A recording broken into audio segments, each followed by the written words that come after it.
เงินนี้เลยทุกคนเลยถามเราก็บอกว่าน้ำเราก็ว่าผู้เดียวแล้วจากเราเอ็ดเผื่ออยู่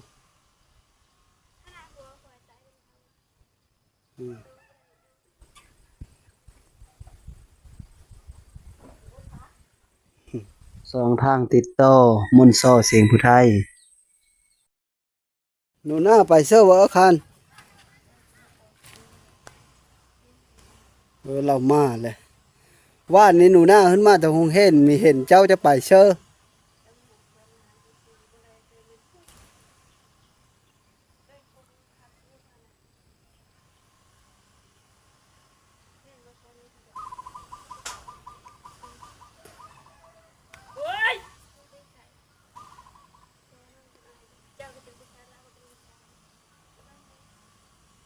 เงินนี้เลยทุกคนเลย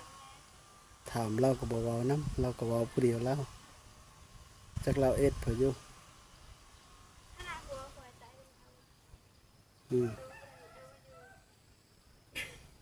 ทั้งโหทั้งพลังอาคารหนูหน้าไปทั้งเลอ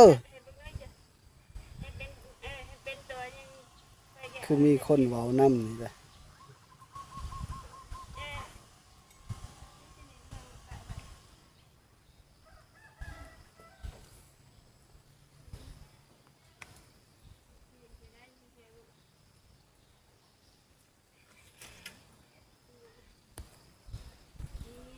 เราเว้าผู้เดียวเราคือมีคนเว้าน้ำนี่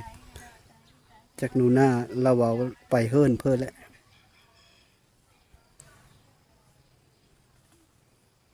มาแล้วหน้าไปเชิญเราก็บ่ชอบก็กระบจักแนวสิเว้าก็สิมือเลยบ่เห็นหนูหน้าก็จักไปเฮิรนเพิ่นอายก็บ่เห็นแต่เราผู้เดียวจักเขาสิเว้ามือเลยทุกคนเดี๋ยวนี้นะเนาะมือเลยบ่เฮาบ่ได้มือน้ำโตได้เฮาจะมือแล้วได้มาพี่เฮาจะถามนี่ตัวจะไปเชื่อว่าเดี๋ยวนี้นะเอิญถามผลมือเลยนี่ก็ได้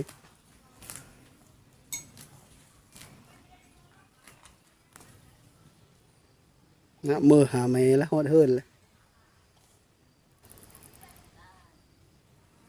เล่ามือชำนั้นแล้วจะค่อยจะมีไปได้เราหลายผู้เดียวอยู่เราอยู่มีกล้าเขาไปเคอได้เลย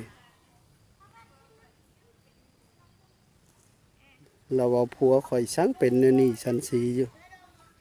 เราเอาคือมีคนอยู่เด้อเนอเฮิรนทันนี้นะ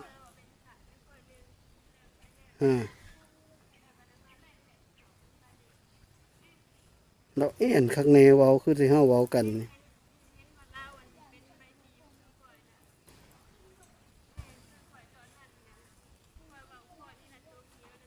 นะ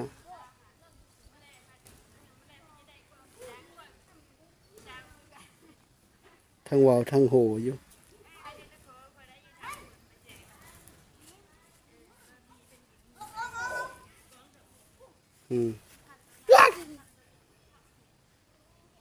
แม่ตัวเว้าน้ำเพิ่นน่ะนะ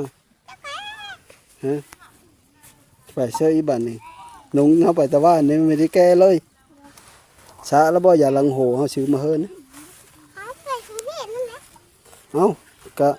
เพิ่นแล้วเท้าไปหงเฮนกะสะคู่มือแล้วว่าคำมาแล้วก็อ้ามน้ำแล้วก็สะคูดอ้อขี้เด้อโหนี่นะขี้ละแค่นี่นะเด้อคูดอ้อมันเกงเด้อเฮามันขาวเด้อทุกอ้อหน้าตาเพิ่นก็สบู่ก็ซื้อมาเฮิรยาสระผมก็ซื้อมาเฮิรแฟบก็ซื้อมาเฮิรแล้วซักเอาผู้เดียวเด้อเนี่ยนั้นแล้ว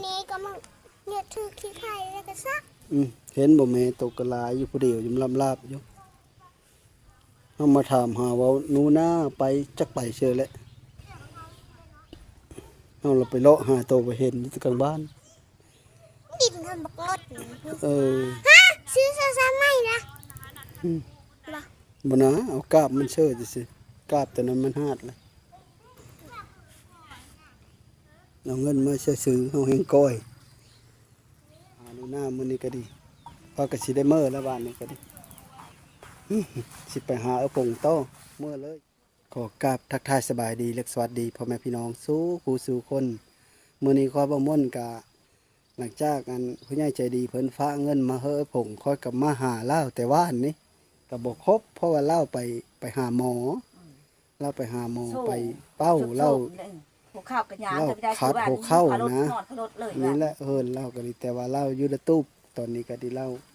มันฮ้อนบ่เลยว่าหึ้นยะเจ้าจะไม่ได้หึ้นนอน ฮึดหน้า หึ้นยะเบิ่งนํกันทุกคนนี่ก็คือตู้เราอยู่นี่สบายดีเอ้พง สบายดีก็นานบก็ไม่ได้ ยายเสมีนกก็ดีได้เห็น หมดฝ่ายหนึงเลยบ่ เบิดอันนี้น่ะเจ็บอันนี้ เออ เบิ่งใช่บ่เบิ่งใช่บ่ เออ วันนี้หัวข้าวก็คือวันนี้นะ กินข้าวแล้วบ่มื้อนี้นะกินข้าวแล้ว กิน มื้อ แล้วน้องอาปาเฮอ เออ กินป่ามันนี่น่ะกินแล้ว อืม กินแล้วก็นอนเจ็บ เดี๋ยว ปวดหัวเข่าหัวแข็งและโชว์ คัดขนาดบ่ ยกคัดเลยยางก็ไม่ได้หวานอยู่นอนคารถเลยหวานนี่ เออ ลงตะลุยไม่ได้น้องเมาลงได้บ่ได้ลงไม่ได้เจ็บเลยมันนี่นะชัก ค่อย ยาง มาหาเจ้าอยู่เพิ่นมีเห็นครบอยู่ทางพุ่นน่ะเจ้าซุมเจ้าไปเพิ่นว่าไปหาหม ไป อ หาหมอเลยไปเบิ่งคันเบิ่งเลย ไป หัว เป้า เข่าเนี่ย เนาะ มัน3 มื้อลูกไม่ได้ได้สะนอนน่ะ ยาก็เมื่อยกินเลย กินก็จนโบมเลยยากะ จนโบมเลยเนาะ งากับรู้จะบึกอยู่ อ๋อแต่เขามั่งในบ้าน แล้วยังว่าเลยๆน่ะยังโทษติดต่อไปหาค่ายประดุกหาไม้ดีประดุกบัดนี้น่ะ อืม ไปซื้อเหล้าก็ได้มีแมลงให้น้อยไปซื้ออีกผุยเหล้าที่ได้นอนแมลงนะก็โตหัวเข่านี่ค่ะ เออ หัวเข่า ยางไปได้กับมันแล้วเลยบาทนี่ว่านี่ก็ อืม แล้ว3 มื้อแล้วยังไปเพื่อเดเอ็ดนี่เพื่อดิแม่ไปเบิ่งคันเถอะว่ะ อืมไปหาหมออัน โอ้ เป้า โหแล่ เนาะ นไปเช่นเมื่อละโทรเอาสารมาโกดหวานนี่ เออ โกดวัดเฉมเช้าเพื่อนลูกเฉมเช้าเลยว่ะเจ้าจักแล้วเฉมเช้านะ เออเขาเชื่อว่ามีแม่นโรคซึมเศร้าเขาก็ไม่ได้เป็นแพทย์ดอกฮะ เออ โรคซึมเศร้ามันก็มีได้แม่นแนวนี้ล่ะวะอันนี้มันโรคขัดหัวเข้า ขัดหัวเข่านี่แหละค่ะ เกี่ยวกับกระดูกพุ่นแหละเกี่ยวกับกระดูก กระดูกนี่นะวัดกัน อืม โยชนะแห่นี่นะมันเจ็บได้นี่นะขึ้นเลยชะแห่นี่นะยังยกขึ้น เคอเนาะเห็นก็ดิ คือเลย เออ ย่อขึ้นได้เช้าได้ซักยา พี่เลอะถือทำอิฐนะ ฮะ พี่เลอะถือทำอิฐนะจะเจ็บแล้วเจ็บบ่ ตบิดนะ อืม เจ็บแล้วเจ็บตบิดนะ เออจะเจ็บแล้วเจ็บ เจ็บ จะคัดแล้วคัด คัด เอา คัดเอา เออ แล้วก็ไปเป่าเงื้อเมื่อยเป่าไปดิ เป่าเงอะ แล้วก็ เป่า เลยแล้วบัดนั้นน่ะ เออ ก็เลยคัดเลยไปผัดคัดเท่านี้ อืม แล้วมาแหดนี่แล้ววันนี้เป็นลงหัวเข่าแล้ววันนี้นะย่างข้อแข็งเลยนะคัดนะเบิ่งเสียมาล้าอยู่มันหาเลิกที่ได้เบิ่งเสียบ่เบิ่งเสียบ่ เออขัดฝ่ายหนึ่งเนาะ เจ็บผายนี่ เออไปหารับจ้างก็ไม่ได้แล้วบ้านนี่เขามั่งแล้ว เขามั่งเลยวันนี้ ยั่งอยู่บ่เขาก็ดิ เขากินนะ โดย ย่างยู่เขากินน้ำจากตรงนั้นเลย เออย่าง คือฮอดกระถากมันอยู่นะ อืม จากจะดังดำหน้าเพราะเลยให้กินยันถึงเขาหายเลยกะถึงเลยแล้วแบบนี้เสือ เออ เขากินนะ เนี่ยเขามั่งก็เฮ็ด เงินจ่ายเนาะซื้อชักยาอยู่คือมือบา ชักยา บ้านนี่ก็หมดเศษนึงวันเสาร์นี่ก็60,000หา ฮะ เงินจ่ายอันนี้เขามักนะเขากินนะเพราะได้กินแบบนี้นะ เออเขากินนะ อันกินกับน้อง เจ้าไปหารับจ้างตอนท่านได้เป็นนั่นแหละเนาะ การพุ่นแหละรับจ้างท่านเป็นนั่นแหละเดี๋ยวนี้ซื้อเดี๋ยวเป็นอันนี้นะอีนี่ก็ไม่ได้ไปนั่นน่ะ อืม ที่เขาหายแล้วกับจ้างไม่ได้ไปเลยปีนี้เป็นไม่ได้นั่นน่ะ เออ ไม่ได้บายไม่ได้คือว่านั้นมาตะรุดแล้วก็เขาแทบพุ่นนอนแล้วก็ เออ ยิบซิบเลยแหละนอนเลยแหละ ลูกสาวเจ้ามาเนาะนั่งไปแล้วซิวนั่งเต้น นางเต้น เออ ลูกสาว เลือดเฉงูนางเงินกะเขาแก่เอาเต็นหมดเดี๋ยวนี้เงินมาเลยจะจ้างรถมา ขายแล้วเนาะ เงินเต็มหูเขาแก่เอาเพื่อจ้างกับมัน อืม มาเต็มพุ่นมือรอดมากอะ อืมเออ ไอ้ชอบเบิ่งนี่แหละแล้วข้าวเฮ้ยมันไปหาเงินโปรแม่แบบนี้นะอย่าไปชักยาดูถึงเช้าเนี่ยถาดกันยังยางได้เลย เข้ากับเข้าไหเด้อเนาะ เขาหายนี่เขากะ เออเข้าไหนี่มันบ่ได้หลายแต่เก่าจะงามบ่ งามอยู่จะงามนะไปช้ำแล้วเขาหน้าสื่อ มันบ่ช้ำ เนี่ยนั่นก็ที่ไปเป่าไปด้านไหน อืม เป็นนั่นเลย ยังมันฮอดกันเนาะ ยำโหดกะช้ำแล้วเขาหน้าเขานานได้พระเจ้าพอดีนี่กะ แม่นยาหกอยู่ไหก็ดิ หายแล้วไม่มีได้ยาเสีย จะ แล้ว จะเสียแล้วเนาะ เสียแล้วก็ข้าวหุ่น เดี๋ยวนี้ก็จะสองแล้วบ่ขาย อันลูกว่า ท่วมม่านว่ามันได้โชงแล้วแต่เบิ่งซื่อท่วมกำลังม่านเด้นี่น่ะคำน้ำเดินหกแห่8 คำมาเลย ลำบากขนาดเนาะทงโอ้โห โอ้ เนาะ ยางไม่ได้ขนาดลำบากเลยค่ะขึ้นรถวันนี่กะ เข้าไป เราก็ร นะ ถเลย ได้ข้านไปเชรถ ไป ลงไม่ได้ ปหาหมอ แท้ เลย ๆนะไปเชิญไม่ได้แท้ๆนะ4 มื้อ 5 มื้อเลยเนาะ อืม เออ กินข้าวก็ลูกแล้วนึ่งข้าวก็ไม่กิน อืมอี มันไม่ได้ก็แท้พื้นไปนอนท่านแล้วก็มันหอนเลยก็ลงมานอนนี่ คนสู้ชีวิตแท้ ตัวจะไปเขาจ้างนะว่า เรา เลยเดี๋ยว ไป นี้ ไม่ได้บ้านเนี่ย เสียยามันต้นเสียยา อืม ทางยาพลังกับคนพลังผู้ที่ยืดเข้าไปนะทางเราทางแลตัวละคอยกลางเลยนี่โอ้จะอ่อนก็ดิ อืม ก็จะหายขาดหัวเข่านี่ขาดแหกนี่ ไปไม่ได้แล้วฝ่ายหนึ่งเลย มืดผายเลย หมด แบบ ฝ่ายเลยมันก็แล้วแล้วเลยเท้าลูกหาเต้าหามาชุกินที่จังได้กินไปเด้อ บ้านนี้สึก เท้าต่อยไปเสื้อสมุนี ดินเลย ไปดิน อืม อย่าว่าไปหาคิดเบ็ดคิดไปเลย ดินเลย ได้อยู่ดอกมันไปหาปลากันดิ ไปน้ำเขาพักพี่ไม่ได้กิน พอได้กินอยู่เนาะ หาเฮตาเพชรไปได้กินอยู่ไร เออ เอาซื้อไปไม่พลาดหาเฮตามเขาไป มันก็ ปาน ไป เนื้อ เนาะ อาม่ากิน นี่นเลย พอได้กินอยู่บางก็ไปหากินนะ อืมมันก็มีชาตินั้นนะมีชาติดิกน้อยเล่ร่อนแถมมันก็คงจะความอยู่ จักอะไร เอาต่อยพอได้กินย้อนลูกแล้ว พอได้กินให้ลูกตักน้ำนะชัดๆบอกอีทันได้มากครับมันตักน้ำ1 เท่าเอ็ดเองเลยแม่เต้กับเอ็ดเลยเท่าเข้าเอ็ดได้ปะนี่นะมันอีนี่มาแล้วอีตอนนี้เอ็ดจะกินมันก็ไม่กินนั่นแหละทุกข์แล้วปฏิเสธก็คือแล้วเงินไปโปรไปมี อืมสู้แล้วผมอันนี้เลิกก็สู้เพื่อลูกนั่นแหละลูกเจ้าก็ยังน้อยเท่าต่อยก็ได้จักปีแล้วเดี๋ยวนี้11บริสิบ ที่สองอะไร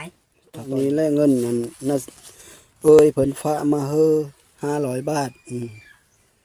ขอบใจหลาย อืม ผู้ใหญ่ใจดีทุกอย่างวันนี้คากระเพล่ะบัดนี้ 500 บาทนะเป็นเงินกีบนะ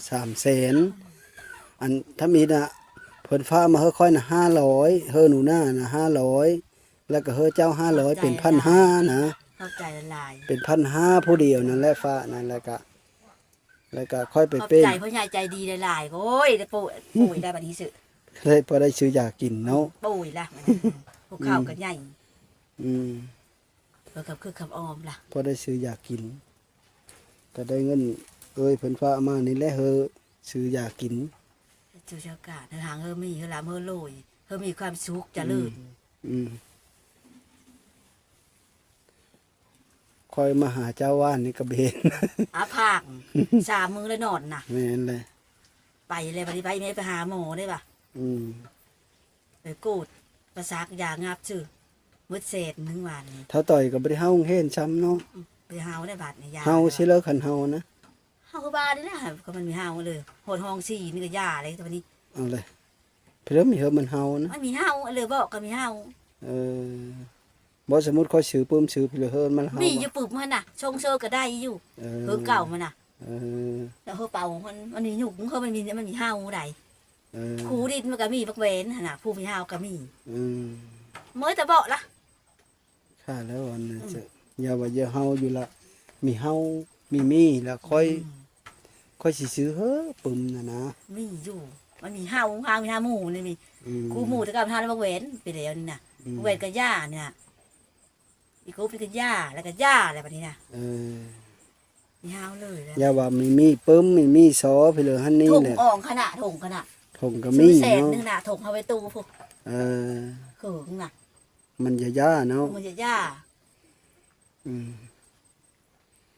หาในนั้นแล้วเสือผงเฮ้ย สบายดี เออ ผู้ใหญ่ใจดี เรายก เบิ่ง ช่อง จ้ะ เบิ้งไม่ได้ เบิ่งที่กระจก อืม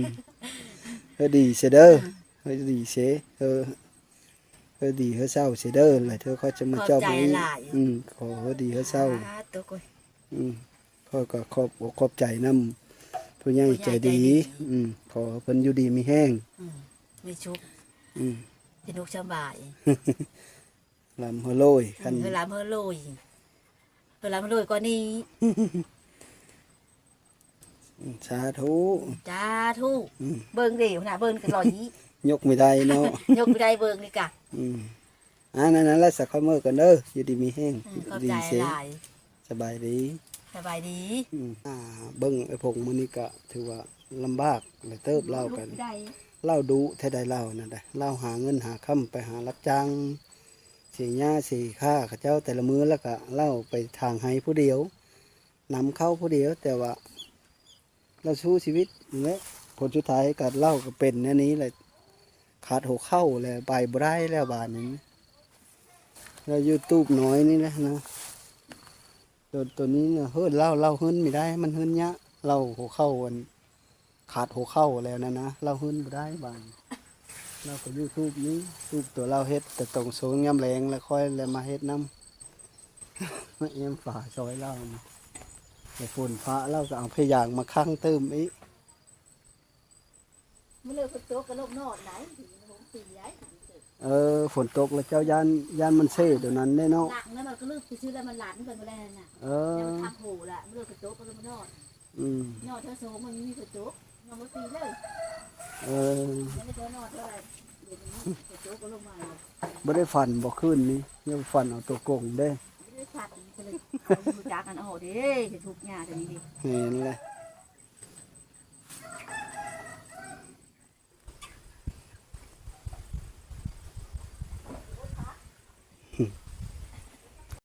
ก็สิได้กลับเมื่อแล้วทุกคนคอยกะมาหาผงมื้อนี้กันแน่นอนและคือทุกคนเห็นน้ำนั่นแหละแล้วขาดหัวเข้าแห้งอะไรไปก็บ่ได้เฮิรนตัวนี้ก็บ่ได้เราขาดคันเฮิรนผู้เดียวเนี่ยนะเฮิรนบ่ได้คันหมู่รู้เอาเฮิรนน่ะได้เราก็จะเป็นนอนอยู่จุกน้อยเล่านั่นแหละสุดท้ายก็ขอขอบใจน้ำพ่อแม่พี่น้องที่เข้ามาติดตามรับส้มแล้วก็ขอบใจที่ฝากเงินมาเฮอคอยกะนำมาเฮอเล่าและ300,000กีบหรือว่า500 บาทก็ขอเฮออยู่ดีมีแห้งขอโชคขมานเฮอลำเฮอโรยขอบใจหลายๆสบายดี